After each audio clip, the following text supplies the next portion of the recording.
diubah dan instansi mana yang sudah jalan duluan?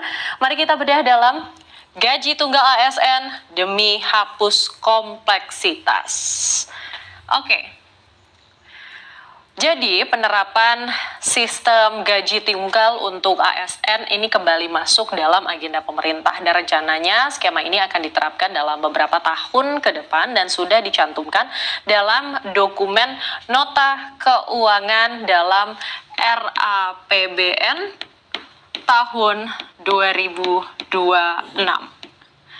Oke, jadi sistem ini disebut single salary, di mana gaji dan tunjangan ASN nantinya itu digabung menjadi satu paket penghasilan. Tujuannya apa sih sebenarnya? Jadi tujuannya itu untuk mendorong sistem yang lebih satu, transparan.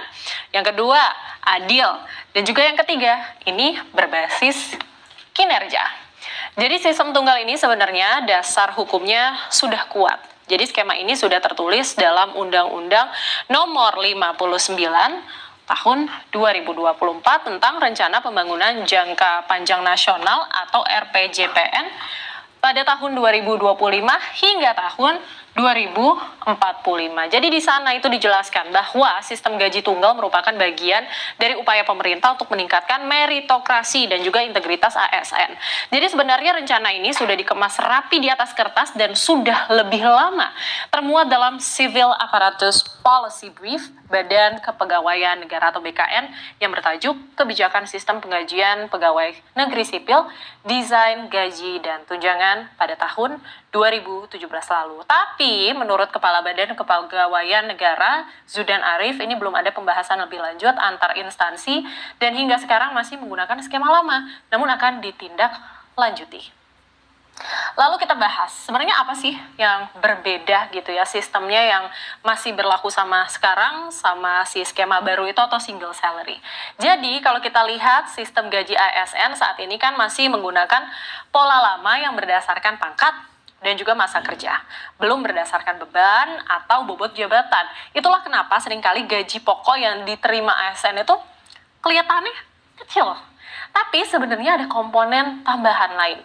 Mulai dari tunjangan keluarga, ada tunjangan pangan, tunjangan jabatan, tunjangan khusus, sampai honor-honor dari berbagai sumber. Jadi ini kan kompleks banget ya. Dan kompleksitas ini bikin gaji ASN sulit dijadikan ukuran kinerja yang transparan gitu. Ini sulit transparan. Nah, sebenarnya sistem gaji tunggal hadir untuk ngejawab masalah tadi itu. Jadi gaji ASN akan disederhanakan menjadi satu paket utama yang sudah mencerminkan gaji dan juga tunjangan. Nah, ini jadi satu gitu. Jadi sistem ini namanya seperti yang sudah disebutkan tadi single salary. Di dalamnya itu udah terdapat unsur jabatan, tunjangan kerja, dan juga tunjangan kemahalan. Ditentukannya gimana? Jadi ditentukannya itu dari nilai atau grading jabatan masing-masing.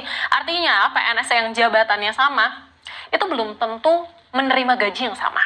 Semuanya akan ditentukan dari beban kerja, dari tanggung jawab, dan juga dari resiko posisi tersebut.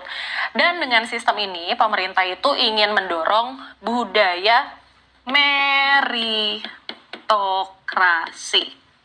Karena penghasilan lebih selaras dengan kinerja dan juga nilai pekerjaannya.